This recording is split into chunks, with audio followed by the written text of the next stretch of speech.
హుజురాబాద్ శాసనసభ్యులు పాడి కౌశిక్ రెడ్డి గారి అక్రమ అరెస్టును తీవ్రంగా ఖండిస్తా ఉన్నాం. ఈ ప్రభుత్వానికి చేతగాక ప్రజలకు ఇచ్చినటువంటి హామీలను నిలబెట్టుకునేటువంటి విజ్ఞత లేక ప్రజల పక్షాన ప్రశ్నిస్తున్నటువంటి గొంతుకల్ని ఏదో రకంగా ఇబ్బంది పెట్టాలి, అణిచివేయాలనేటువంటి దుర్మార్గానికి, నీచానికి ఒడిగడతా ఉన్నది.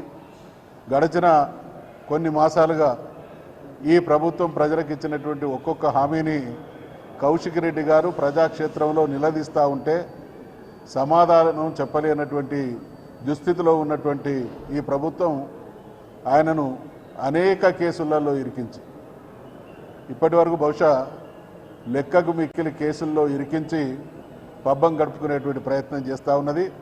బీఆర్ఎస్ పార్టీ కానీ, తెలంగాణ రాష్ట్ర సమితి కేసీఆర్ గారి నాయకత్వంలో ఉన్నటువంటి ప్రతి కార్యకర్త వీరోచితమైనటువంటి పోరాటం చేసినటువంటి తెలంగాణ యోధులు కాబట్టి ఇటువంటి అక్రమ కేసులకు బెదిరేది చెదిరేది లేదనేటువంటి హెచ్చరిక చేస్తూ ఉన్నాం.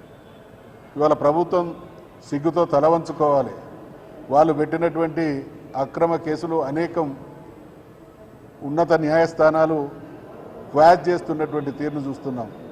కేటీఆర్ గారి మీద పెట్టినటువంటి అనేక కేసుల్ని కోర్టులు క్వాష్ చేసినప్పటికీ నవ్విపోదురుగాక నాకేటి సిగ్గు అన్నట్టు అదే విధానాన్ని కొనసాగిస్తూ ఒక భయానకమైనటువంటి వాతావరణాన్ని సృష్టిస్తూ ఉన్నది.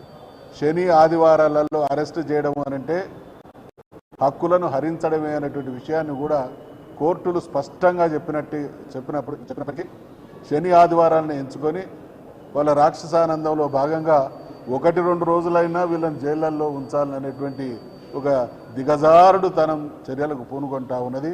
మేము హెచ్చరిస్తూ ఉన్నాం, ప్రతిఘటిస్తాం. ప్రజాక్షేత్రంలో మీరు చేసేటువంటి మీ పాపాలు ఆనాడు మరి శ్రీకృష్ణ పరమాత్ముడు శిశుపాలునికి 100 తప్పులు ఏ విధంగా లెక్కబెట్టిందో మీ పాపాలన్నీ కూడా లెక్కలోకి వస్తున్నాయి అనేటువంటి విషయాన్ని కూడా గుర్తు చేస్తూ ఉన్నాం. అకమ్మించితే చివరి అస్త్రంగా ఏం జరగాలనో అది జరుగుతుంది. కానీ మీరు మానసికంగా ఒక క్షోభకు లోను చేసేటువంటి ఈ నీచమైనటువంటి విధానాన్ని ఆపాలని హెచ్చరిస్తూ ఉన్నాం. ఒకవేళ మీ వ్యవహార శైలి ఇదే రకంగా కొనసాగితే ప్రజాక్షేత్రంలో ప్రజా ప్రతిఘటన ద్వారా మీకు బుద్ధి చెప్తామనేటువంటి విషయాన్ని హెచ్చరిస్తూ అక్రమ కేసులకు పాలవుతున్నటువంటి కౌశిక్ రెడ్డి విషయంలో ప్రభుత్వం పునరాలోచించాలి. లేని పక్షంలో శాసనసభ పక్షంగా కానీ, పార్టీ పరంగా కానీ మేము చేసుకునేటువంటి చర్యలు తీవ్రంగా ఉంటాయని హెచ్చరిస్తా ఉన్నాం. హుజురాబాద్ శాసనసభ్యులు పాడి కౌశిక్ రెడ్డి గారి అక్రమ అరెస్టును తీవ్రంగా ఖండిస్తూ ఉన్నాం. ఈ ప్రభుత్వానికి చేతగాక ప్రజలకు ఇచ్చినటువంటి హామీలను నిలబెట్టుకునేటువంటి విజ్ఞత లేక ప్రజల పక్షాన ప్రశ్నిస్తున్నటువంటి గొంతుకల్ని ఏదో రకంగా ఇబ్బంది పెట్టాలి, అణిచివేయాలనేటువంటి దుర్మార్గానికి, నీచానికి ఒడిగడతా ఉన్నది. గడిచిన కొన్ని మాసాలుగా ఈ ప్రభుత్వం ప్రజలకు ఇచ్చినటువంటి ఒక్కొక్క హామీని కౌశిక్ రెడ్డి గారు ప్రజాక్షేత్రంలో నిలదీస్తూ ఉంటే సమాధానం చెప్పలేనటువంటి దుస్థితిలో ఉన్నటువంటి ఈ ప్రభుత్వం ఆయనను అనేక కేసులలో ఇరికించి, ఇప్పటి వరకు బహుశా లెక్కకు మిక్కిలి కేసుల్లో ఇరికించి పబ్బం గడుపుకునేటువంటి ప్రయత్నం చేస్తూ ఉన్నది. బీఆర్ఎస్ పార్టీ కానీ, తెలంగాణ రాష్ట్ర సమితి కేసీఆర్ గారి నాయకత్వంలో ఉన్నటువంటి ప్రతి కార్యకర్త వీరోచితమైనటువంటి పోరాటం చేసినటువంటి తెలంగాణ యోధులు కాబట్టి ఇటువంటి అక్రమ కేసులకు బెదిరేది చెదిరేది లేదనేటువంటి హెచ్చరిక చేస్తూ ఉన్నాం. ఇవాళ ప్రభుత్వం సిగ్గుతో తలవంచుకోవాలి.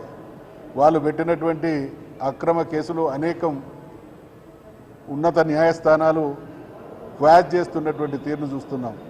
కేటీఆర్ గారి మీద పెట్టినటువంటి అనేక కేసుల్ని కోర్టులు క్వాష్ చేసినప్పటికీ నవ్విపోదురుగాక నాకేటి సిగ్గు అన్నట్టు అదే విధానాన్ని కొనసాగిస్తూ ఒక భయానకమైనటువంటి వాతావరణాన్ని సృష్టిస్తూ ఉన్నది. శని ఆదివారాలలో అరెస్టు చేయడం అనంటే హక్కులను హరించడమే అనేటువంటి విషయాన్ని కూడా కోర్టులు స్పష్టంగా చెప్పినప్పటికీ శని ఆదివారాలను ఎంచుకొని వాళ్ళ రాక్షసానందంలో భాగంగా 1-2 రోజులైనా వీళ్ళని జైళ్లలో ఉంచాలనేటువంటి ఒక దిగజారుడు తనం చర్యలకు పూనుకుంటా ఉన్నది.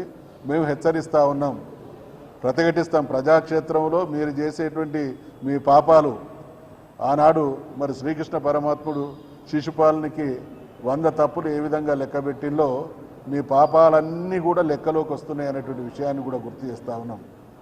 అకంపించితే చివరి అస్త్రంగా ఏం జరగాలనో అది జరుగుతుంది. కానీ మీరు మానసికంగా ఒక క్షోభకు లోను చేసేటువంటి ఈ నీచమైనటువంటి విధానాన్ని ఆపాలని హెచ్చరిస్తూ ఉన్నాం. ఒకవేళ మీ వ్యవహార శైలి ఇదే రకంగా కొనసాగితే ప్రజాక్షేత్రంలో ప్రజా ప్రతిఘటన ద్వారా మీకు బుద్ధి చెప్తామనేటువంటి విషయాన్ని హెచ్చరిస్తూ అక్రమ కేసులకు పాలవుతున్నటువంటి కౌశిక్ రెడ్డి విషయంలో ప్రభుత్వం పునరాలోచించాలి. లేని పక్షంలో శాసనసభా పక్షంగా కానీ పార్టీ పరంగా కానీ మేము చేసుకునేటువంటి చర్యలు తీవ్రంగా ఉంటాయని హెచ్చరిస్తాము.